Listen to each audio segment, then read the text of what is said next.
स्वर सुधा मंच पर प्रस्तुत है विजय दान देता की पुस्तक राजस्थानी की कहावती कथाएं। कहावत है, ओई धन लाली रे लेखे। तात्पर्य है, यह धन भी लाली के नाम। इस कहावत की संदर्भ कथा इस प्रकार से है। किसी एक गांव में एक सेठ रहता था। उसके तहखानों में न माया का पार था और न उसके अंतस में कंजूसी का कोई अंत था। पहली संतान के बाद ही उसने शीलवत ले लिया था। बेटी का नाम रखा लाली।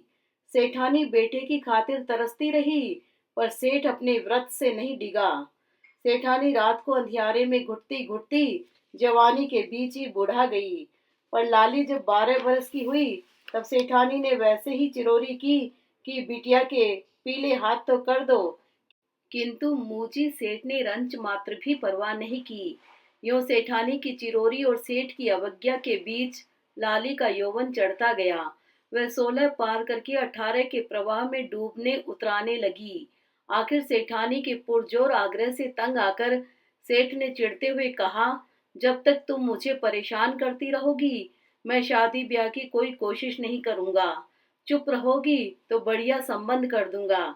सेठानी क्या जोर करती, साल भर खामोश रही, किंतु मौत को सेठानी से भी अधिक उतावली थी।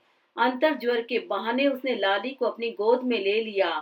सेठानी ने रो रोकर पति को खूब कोसा, पर सेठ के कान तो मतलब के अलावा दूसरी बात सुनने के अभ्यस्त ही नहीं थे।